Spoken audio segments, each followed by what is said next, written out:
Thank you for escorting me. I am hunted day and night. I have one more task for you. Uncover the identity of the traitor and then return to me at my camp. Do you mind if I break character for a little bit? All of this walking has made me really tired. We like to imagine ourselves as the protagonists of our own reality. And that's pretty intuitive, right? We see the world through our own eyes. We feel the world through our senses. We interpret every action that's done to us through our ridiculous, at times, brains that compel us to do this. So it can be understandable to think of ourselves as meant to be protagonists in an overarching narrative.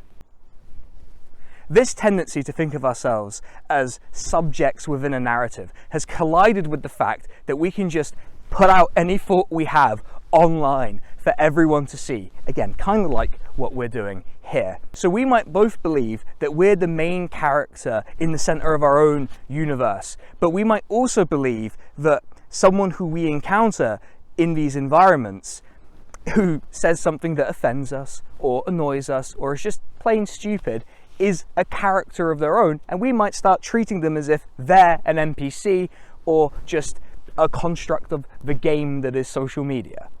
Okay, that has implications for how we're thinking about each other and how we're interacting with each other, and what kind of behaviors these platforms encourage. Because, let me be direct about this, it is the platforms that are encouraging this. Because whether it's Facebook, TikTok, Twitter, YouTube, Twitch, I don't fucking know, Vimeo. Is Vimeo still a fucking thing? I guess it is. My cameraman's nodding. My cameraman nodded for Vimeo, so I guess that's true. Vimeo still exists. Who knew? Confirmed alive. Vimeo confirmed alive in Serbia. The point is that whatever the social media network is of your choice, they want you to post, and they want you to post a lot, because the thing that they actually make money from is your content, which I know seems a bit ironic given the whole, you know, YouTube of it all, but that is the truth of it. In this video, I want to explore what it is to be the main character, how we produce main characters, because I want to explore this from the perspective of us creating main characters, but also us thinking we're the main character, that you get it? You are the main character. Because, spoiler alert, it's not great. I also want to think about social media and how it compares mechanically to a surprising medium to some people, and that is video games. Yeah, I know the Twitch streamer's talking about video games. I get it. But trust me, it compares surprisingly well to video games. And whether these mechanical similarities actually tell us something about main character syndrome, where it's coming from, and whether we can just, you know, stop? Maybe? Please? Anyway, let's go figure that out. POV. You are the main character. You and I have something in common. Well, we might have many things in common. But the thing that I'm referring to is the fact that the only perspective that we can fully understand is that of ourselves. Think of I think, therefore I am. That's right, I'm bringing Descartes into this. We know for a fact that we exist, at least insofar as us existing actually matters. Okay, I'm not going to linger on that thought for too long. We can see ourselves in a variety of ways. You might think, for example, that you're a bad person because you drank the last of the milk and didn't replace it. Or you might think that you're a super genius because you actually managed to cook the snacks for your D&D game in time for the D&D game. Something that I have never achieved in my life. Or you might just not think about yourself very much at all. But regardless of the specifics, you understand your perspective better than anyone else's. That's not to say that you're a bad person for that. We're all like that. And we're not all bad. But if you linger on it too long, you might get into a little something called solipsism. And while there are many, many interesting things that we could say about solipsism, this isn't Philosophy Tube. You're going to have to go elsewhere for that kind of thing. You came here to watch a guy dressed as an NPC from a video game he barely remembers playing get mad about things that he saw online. That's your problem and your fault.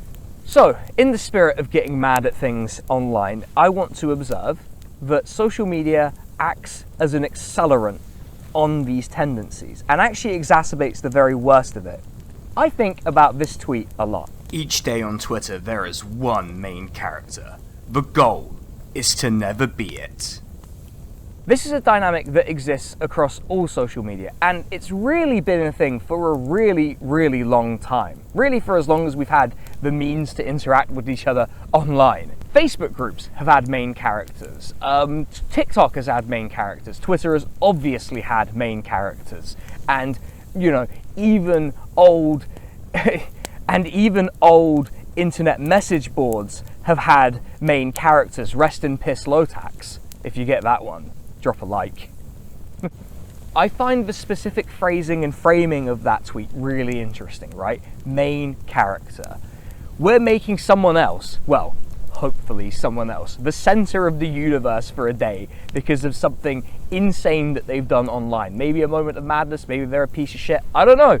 It actually doesn't really make much of a difference in practice when you actually look at what happens when these things happen. And what happens is we end up treating them more like an NPC in a video game, right? Like they are a character that's been spat out by the game for us to act upon. And we're acting upon them for a perceived transgression. Maybe they've done a tweet about crepes at some point. I don't know who that's referring to. Maybe they work for Lockheed Martin.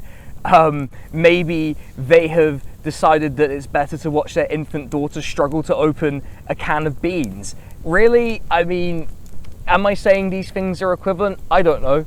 I don't know if these things are equivalent, but there it is for you. So the way a main character is made on social media does depend a little bit on the specific mechanics of the social media website at play, but it essentially boils down to two main things. The two things are, one, an instigating action or comment that attracts the attention of the masses. Two, the presence of social media content production logic on those of us, me included, who decide to melt our brains by constantly posting every thought we have onto the internet. And so no one needs to feel attacked by that, just to be clear. And these pressures really play into the way that we see others and see ourselves. We tend to think of ourselves as complicated. You know, we're flawed, but we're complicated. But it's more difficult for us to think of other people as complicated, right? Other people's motivations to us can feel simple or malicious, just because sometimes it is, right? But we don't have access to that inner monologue. We usually believe that our intentions are good, right? But we don't necessarily extend that generosity to others. Or at least we think that the ends can justify the means. Or at least I hope people think that, because otherwise that implies a lot of really horrible stuff about people. You may not think that they're bad, right? Like, just because someone is not as good as you doesn't mean that you think that they're bad. But in the course of a heated discussion, you might become frustrated that they're not rolling over and accepting your obviously correct point about the quality of the Star Wars prequels, which are good, by the way. They're good. They're good again. I'm sorry if that's controversial and you're going to get mad at me, but they are good. That's not the worst kind of centrism you can fall into, though. So, you know, don't feel too bad about it. Feel a little bad, but not too bad. Now, as adults, we can usually correct ourselves from a lot of these positions in the course of face-to-face conversations, because in face-to-face conversations, there are a lot of cues we can pick up on, right? Body language, for example, whether someone's like, you know, slouching, you know, smiling at you, frowning at you, right? Because when we talk face-to-face to each other, we're not just like circles of still pictures of ourselves or anime avatars, or a username, or a smug guardian avatar. Sorry, headshot, they don't call them avatars, so they're going to be very mad at me for getting that wrong. That isn't to say it's impossible to not be egocentric online. In fact, quite a lot of people manage it. But in the heat of the moment, especially with something egregious, it can be easy to just let someone have it if you really want to.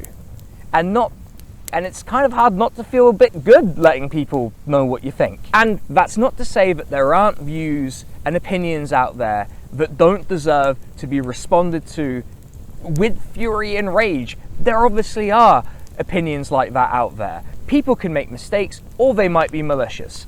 But even in those cases, social media platform pressures guide us into reacting in the way that we do, because our reactions are content for them to make money off.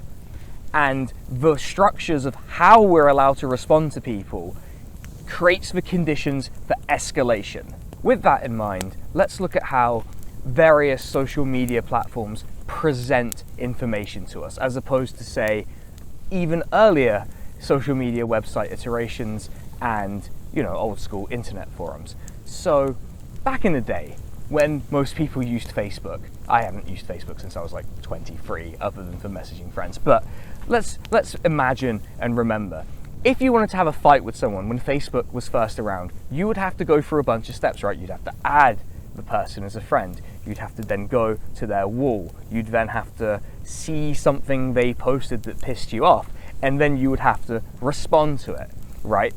That all changed with the introduction of the timeline, right?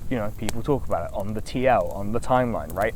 And what the timeline does is it presents everything to you that you've consented to seeing at once on a social media platform. And yeah, that can sound kind of overwhelming, but it's also a really, really good way to show you stuff that pisses you off. My point in drawing this contrast is, if social media still had the amount of lethargy that it had in its early forms, then we would probably see a lot fewer main characters. Like, I wouldn't have to know who Bean Dad is, because he wouldn't exist if we didn't have a timeline mechanic. And the timeline mechanic was a huge deal. I'm going to use the example of Twitter because that's where my internet poisoned brain decides to spend most of its time. And I'm just going to show you an example of a tweet, any old tweet, and here it is. So we can see the name of the person. That's good. We know they're a real person. We can see their incredibly handsome avatar, and we can also see what they've posted. Now you might think, well, there's no point to this post. Okay, look, you know why I've doctored one of my tweets and showed it to you. Just do what the tweet says, it's fine. What's missing here from this depiction of a person? You don't see their bio, for example. You don't see their information. You don't see what mood they were in when they posted it. You don't see how they react to your reaction of it, right? It flattens the person purely to the message that they're delivering. And the important thing to note when we're thinking about these flattened depictions of people is, we only get given the options to respond to it that the social media platforms offer to us. And these limitations in how we can respond to each other have analogs across almost every modern social media page.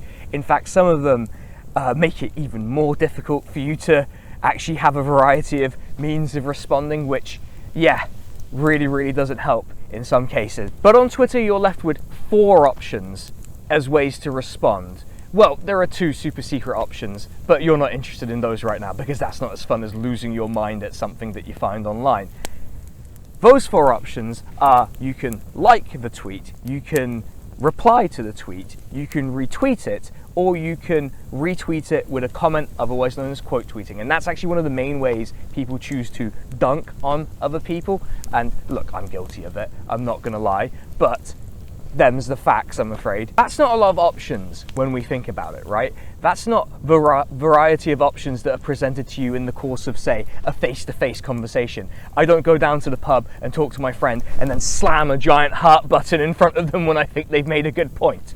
It's just not what happens. When we think about these 4 options that are given to us, 2 of them are methods of expressing tacit approval. They may not necessarily be approval, people say retweets are not endorsements and stuff like that, but the other 2 are actually means of basically, 1, you could reply to someone to say, great job, man, that really fucking ruled. I don't think people do that very often, though, I'm gonna be honest. But they are usually used as means of reacting negatively to stuff. That's all by design. Social media companies want you to post on them. They want you to react to these things. And the purpose of limitation is to funnel your particular visceral reaction down these acceptable means of responding on the platform, the ways that make them money, that demonstrate that people are engaging with the content on the platform. Because get this, if people don't engage on your platform, none of the advertisers give you money for it. These pressures exert themselves on anyone who wants to build any kind of following on these platforms. If you want to have, 10,000 Twitter followers, the way that you're going to get 10,000 Twitter followers is by playing into the system as it exists. That means we often treat the real people behind accounts as if they're NPCs in video games for us to act upon. They are produced for us by the system that exists, much like a game developer will produce characters for us to react to. That's not to sit here and cry about abuse online or whine about anonymity. It's just an observation on my part. It doesn't take a genius to know that you're one bad tweet away from someone calling you a dickhead. And maybe you have been a dickhead, I don't know. And that comes with a variety of different pressures when someone with a large platform comes in and decides to call you a dickhead. First name, your bunch of numbers, insulting you online is kind of easy to shake off, right? Because who the fuck are they? Who the fuck cares what they have to say? But a media blue tick quote tweeting you and putting you on blast, that takes on a different tone, a different scale, because then you're suddenly the main character and the NPC in this situation. Actually, that doesn't make any sense. But you are suddenly the main character, and boy do you feel it. Let me tell you, that shit sucks. Or let's use the example of a famous YouTuber or Twitch streamer deciding to react to your videos in order to dunk on it, right? These things take on a different tone when sections of social media decide that you are the reason everything sucks. But what are these pressures exactly, and what are the mechanisms by which they're exerted on us? Well, I guess that's what we're going to find out next. Social media as a video game. I play video games a lot. In fact, it's virtually my second job to play video games. If you want to find out what that's like for me, go to twitch.tv/SKTheCrusader. That's where all that goes down. Or if you'd like to help me quit that first job, go check out the Patreon down below. Okay, thanks, bye. As part of that second job, I need to maintain some kind of social media presence. In fact, if you've come to this video, there's a 14.8% chance that you have come here from my Twitter account specifically. Thank you to YouTube's demographics for that one. When you use two different things a lot, almost exclusively, it's easy to fall into, well, this. Guy who has only seen The Boss Baby, watching his second movie. Getting a lot of Boss Baby vibes from this. If we're going to talk about gamification in social media, we need to have a definition of gamification. And the simplest one that kind of covers the intent here is the use of game elements in non-gaming environments, which is easy and simple to understand. But what does that actually require? Firstly, it requires the right motivation. When I play a video game, I am motivated to do so by a variety of factors. And in video games, these factors tend to fall into these three categories. Relatedness, the universal need to interact and be connected with others. Competence, the universal need to be effective and master a problem in a given environment. Autonomy, the universal need to control one's own life. These can be further broken down, and we can actually begin to see how social media can be used to exert these pressures on us. So, for example, with relatedness, we might say that entails feeling connected to a community that has some significance to us. Think of your, forum where you talk about that video game that basically only you people on the forum play. Hey, it was a thing. I was around in the early 2000s, I was a kid, but come on. We were all pretending to be 18 on those forums. And one of the supposed benefits of social media that's pushed by these companies is that we can make meaningful connections on these websites. And well, one of the things that we quite often make meaningful connections over is finding a main character and relentlessly making fun of them. It can also relate to things like personal goals. So for example, I have a personal goal of reaching 1,000 subscribers on YouTube before the end of the year. And I'll be honest with you, that kind of does motivate me to do all of this, right? Why would I do all of this if that didn't lend any motivation to me? Also, press the subscribe button and like, I guess. I don't know. I fucking resent having to do this. It's really fucking awkward. I don't know if you can appreciate how awkward it is. Because I'm the main character. Actually, no wait, am I? I've kind of lost sight of the bit at this point. For competence, I want to draw your attention again to a website called twitch.tv. If we're talking about quite an expansive definition of social media, we will include websites like YouTube and Twitch, even though they may not be what you imagine immediately when I say social media. On Twitch, for example, you are presented with a lot of visual feedback about how your streams are doing. You're presented with all of these pretty graphs and stuff, and it even has an achievement system within it. Literally like you're playing Xbox, but, well, you are playing Xbox sometimes, not me, I was a PlayStation gamer, but like you're playing the Xbox on by streaming. It's really fucking odd when you think about it, and it's actually quite startling when you interact with it. Finally, we have autonomy. There's something we need to say when we talk about the first time we play video games, and also the early times that we use social media. We do it voluntarily. We make the decision to engage with these things. For social media companies and video game companies, using explicit rewards for use are things that they shy away from because it kind of breaks the spell, right? If you're paid £10 every time you tweet, well, it kind of breaks the spell that you are voluntarily engaging with it, right? Same as in a video game. It's why pay-to-play video games, which is a thing because of crypto apparently, they just won't work mechanically. In fact, this is explicitly a physical relation because playing video games and using social media, they release this thing called dopamine. It's the thing that makes your brain happy and the thing that I apparently can never have, but neither here nor there. And it's one of the suspected roots of social media addiction, and I use air quotes there because while I think it's a real thing, it's just the term that's used for it, and it's really probably an addiction to feeling good, which, yeah, is where all this shit really comes from, I guess. So we have a reasonable understanding at this point of how gamification works in general, but how are social media websites specifically gamified? All of these examples are really ways to get you to keep pumping out that sweet content, and it's really the point of all social media. All social media is about pumping out content in some fashion. And there's this trite thing that people say about social media platforms: if you're not paying for it, you're the product for sale. And while yes, that usually means your data, it actually really specifically relates to the content you produce on these websites, right? Think about YouTube monetization and what that actually comes from, right? It comes from ad revenue.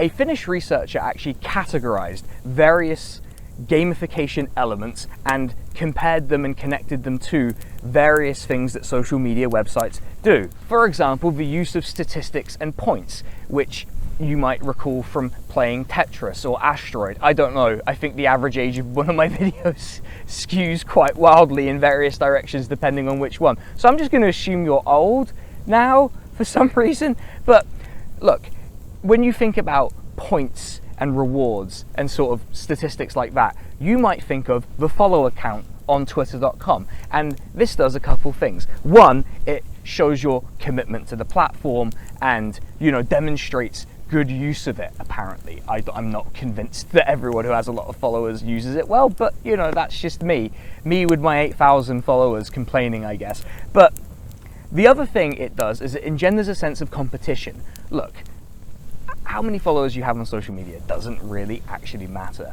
But if you voluntarily spend a lot of time in it, well, might it suddenly feel quite important to you if you're voluntarily engaging in it? There's not an explicit thing like a leaderboard encouraging you to do it. You can set these goals yourself. Remember, I already told you about my 1,000 subscriber goal, right? That is a goal I've set. There's no leaderboard saying that once you reach 1,000 subscribers, you get a badge from YouTube saying, I'm proud of you. You know, that doesn't fucking exist, right? Well done, you did YouTube well. But it would feel good to get it. One of these comparisons he made drew my attention quite strongly because when we've been talking about the producer side of it a lot, right? The people who produce the content. But the example he cited was badges, like user reward badges. That's a consumer side benefit to engaging with this. And the one that I particularly thought of was Twitch subscriber badges. Now, when you subscribe on Twitch, you pay your £4 if you live in the UK, and about 50% of that comes to the streamer, which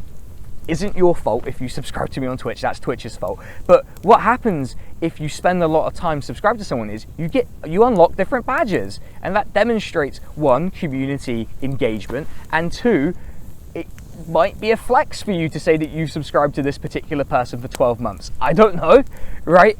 Though you might argue that Twitch is already a gamer-targeted platform, so it's not a surprise to find gamification elements in it. I actually want to make a specific comparison between specific social media sites and a very particular type of game.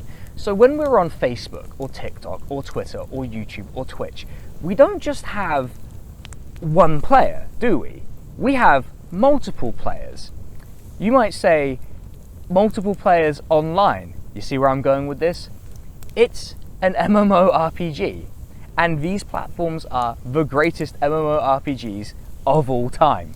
Mostly because I think MMORPGs are shit, but we'll come to that. Before you get too skeptical, let's think about the core elements of an MMORPG game. We create an account on an MMO game. We choose aspects of our character's appearance, just like how we might choose how we present ourselves online. We choose a profile picture, we choose a banner image, right? These are all elements of it. We can see the other players in the game world, right? Like when we encounter Bean Dad, right?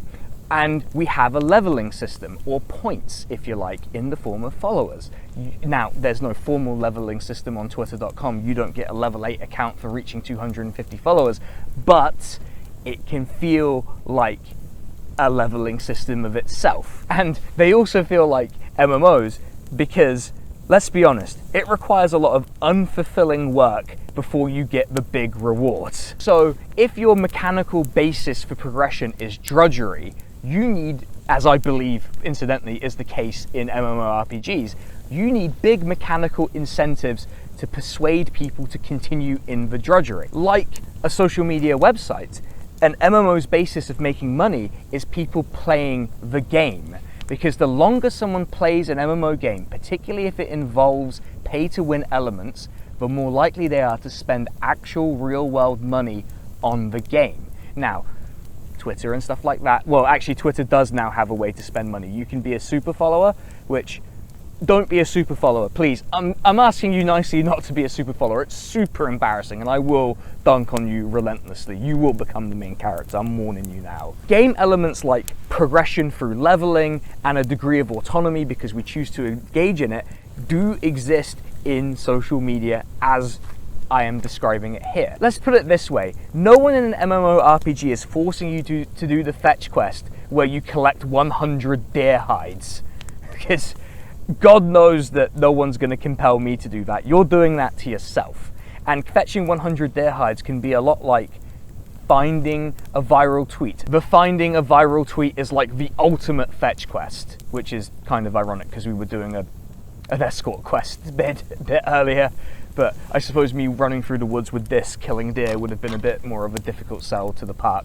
And all of this is done in order to draw you into what's superficially an unpleasant experience, right? Like constantly having to right click on a deer is an unpleasant experience, just like having to engage with the biggest dipshits in the world who exist on social media because everyone's on it is unpleasant. This links back to how we create main characters, because the longer we spend on a platform, the more likely we are to, 1, find a main character of our own, or 2, become the main character ourselves, which is not ideal, I would say. We're all suffering in the hope that our number will eventually get called, and then we'll eventually find some kind of fame through main characterdom, in the same way that an MMORPG player is constantly grinding so that they can, I don't know, clear a really difficult dungeon. Are dungeons things in MMO games? I don't know. My cameraman's nodding, so apparently they are. These mechanics are so prevalent in our lives because of social media that we're being pushed and pulled by them to create mini boss characters for us to defeat together, because that seems to be the only way we can actually bond on these platforms. And while that's a great unifying thing, a lightning rod for all of our frustrations, it's very clearly not good, especially when we're spending all of our time on these platforms. Well, not all of our time, but a lot of our time on these platforms. Just look at any survey asking people how long they spend on them. And by spending our time on there and uniting against these lightning rods, we are making these companies a lot of money through free labor. And that's kind of fucked up when you think about it, but that kind of leads me on to this idea. Can we solve it? I mean, do we even want to solve it? I guess that's what we're going to figure out next now. Can you resist it? When I ask the question, can you resist it? You need to understand that this isn't accusatory or a demand, because when I talk about the process of becoming or creating main characters, I do it too, right? We all do it if we use these platforms a lot. In a way, this video is kind of for us all to come together and cry about it. I say cry about it because there isn't actually an awful lot we can realistically do about it, because social media is so well integrated into our lives that extricating ourselves from it would really be a massive change for most of us. Sure, we can log off for a few days, but some of us don't necessarily have the luxury of doing that. A lot of people's only means of connecting with other people is through social media. And a lot of, as I said in my anonymity video, a lot of people's only means of authentically being themselves is through social media. And that's a good thing, by the way, that this option exists for them. And this is where my MMO comparison kind of falls apart, because social media is integrated into more people's lives in a way that MMORPGs aren't. Now, that doesn't mean I can simply walk up to a guy who plays MMOs all the time and say, stop playing MMOs, dipshit, because that just wouldn't land, I suppose. But nonetheless, that also applies here. I can't come to you and just say, log the fuck off, go touch some grass. Look, I'm touching grass right now. I don't think you can see it on the camera, but I am touching grass right now. It doesn't stop me being really online. Think about this for a second. How often do you log into a social media site? Literally any social media site. I'll give you a minute to think about it. You probably said every day, right? You probably check a site when you wake up. When you think about it, logging onto a site every day, at least every day, is a lot of exposure to gamification. You can't help how these pressures are exerted onto you, right? You don't have the same level of power as a social media company. I can't and won't blame you for getting sucked into creating main characters or seeking main characterdom, because that's what these platforms want you to do. And these platforms are, whether we like it or not, a massive part of most of our lives now. And also because, let's be real, who doesn't love finding a complete fucking dipshit online and just relentlessly unloading onto them? Again though, this joyous coming together to unload on a dipshit can be unpleasant for the person on the receiving end. I know, it's really unfashionable to cry about people being mean online, but when we're being unpleasant to each other, it's actually kind of important to understand why we're being unpleasant to each other. Like, what is making you, presumably a generally alright person in your day-to-day life, act like a dickhead sometimes? It's also a worthwhile exercise to think about whether the why we are acting the way we are is actually proportionate to what we're reacting to. Because sometimes it's not. Sometimes it is, right? But I would argue that a lot of the time, the reaction isn't necessarily proportionate. The answer will be different depending on who you are. For some people, if you're big and bad enough to post online, well, that's it. Everything you do, everything that happens to you is justified because you put it on the platform where you know these pressures exist. That's fair to an extent, but remember, these things are happening because of the structures and the pressures those structures are putting on you. These are structures that don't exactly lend themselves to creating a better world. And look, I'm a guy who's interested in being the big communism builder. And isn't building a better world what we're meant to be here for? That being said, I get it. It's hard to step away from these platforms and all these pressures, especially if you're in too deep. Unintentional Sum 41 reference right there. I'm really happy with that. I think that came off really well. When we're looking for ways to not be played by social media as if we were the main character in its game, we're really left with three main options. One, we can build the perfect social media site where none of these pressures are applied to users at all. Now, this is incredibly utopian, and there's nothing wrong with a bit of utopianism. I just said I'm a big communism builder, right? But under the current situation and circumstances, if you tried to build this, it wouldn't work because no one would use the platform. No one would use it. I mean, not no one, some people would use it, but you wouldn't get mass use of such a platform. 2, we can all agree to behave like perfect angels on social media and, you know, leave each other be and just be cool. And maybe some of you can manage that, but I'm gonna be honest with you, I'm not sure everyone can. 3, we can simply log off and do what I was doing earlier and touch grass. I'm reminded of the 1983 film War Games, where the only winning move is to not play. And that's kind of us screwed because we've already been played and are playing it. That's also difficult because for a lot of people, especially during the pandemic when we weren't allowed in a lot of cases to have, you know, meaningful face-to-face conversations with people a lot of the time, a lot of people made meaningful relationships online and in conversation online. And those relationships are not worth less than AFK relationships. They're still meaningful. They mean what they mean to you, and that's good. And as long as they're a positive influence on you, great, I love it. Keep doing that. So we aren't gonna log off. That might seem bleak, that the only way to win is to not play. But unlike nuclear war, we do actually have a bit of personal control over whether we go on social media websites or not. At least I hope if you're watching this, you don't have personal control over nuclear weapons, because the implications of that are a little grim, perhaps. Remember earlier when I said that there were 2 super secret options for how you could react to stuff you see on Twitter? Well, I'm about to reveal the secret menu to you right now. Are you sitting down? You can block people or mute them. I know, it's fucking crazy. Now, these are what I call curation tools, right? Because you are curating the experience on the platform to what you would prefer. And the thing about these is they don't fucking work. They really, really don't work, because your friends will screenshot these people and show them to you, and we're back to the original mechanics that I was describing earlier happening. Now, the reason curation tools don't work is because, or don't work well, is because social media companies don't want them to work, because that would undermine one of the key ways they make you post and them money. If we're looking for solutions to the idea of main characterdom, one of the ways to do it would be to make better curation mechanics. Now, you're gonna come at me and say, but that's an echo chamber. You're saying people should have echo chambers. And to that, I will simply say, yes, I did a whole video about why echo chambers are in fact good.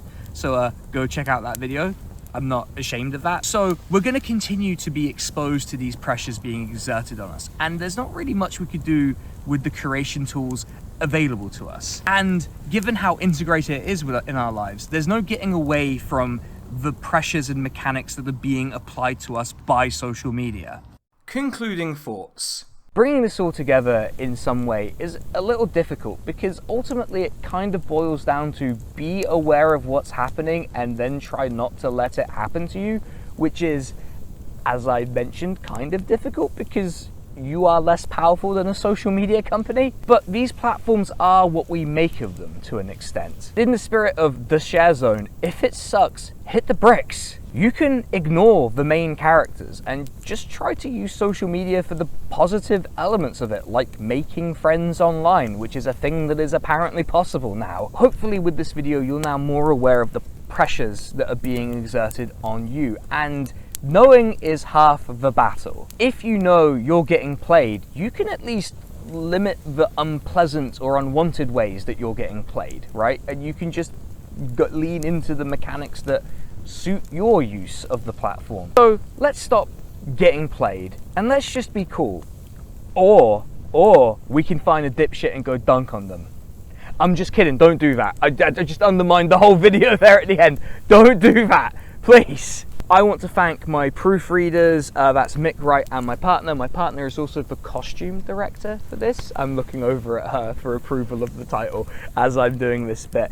And I want to thank my cameraman, an all-around good guy who made all of this possible, Matt. Go check out all of his stuff. It's going to be down below. Go check it out. It's really good, especially if you like drone footage, which I do. It's good to watch at like 11:30 when I'm trying to fall asleep. Sorry, Matt. And I guess I want to thank myself for reading all of the quotes, because I'm doing that myself this time. Because shouldn't I do some of the work on my videos for once? he says, getting his mate to do all of the complicated camera stuff. I want to thank my patrons who make all of this weird, wild stuff possible, but especially Drone Riff, Mercutio, Nauseum, and Kersey Scheider, who are the top tier subscribers and therefore the coolest subscribers. If you want these videos at least a day early, access to the Discord to see every insane thought I feel is worth sharing about the process of making these, and to vote on the topic of the videos, yeah, those are the benefits of the Patreon. Head on over there. But with all of that done, I guess all that's left to say is, I'll catch you next time.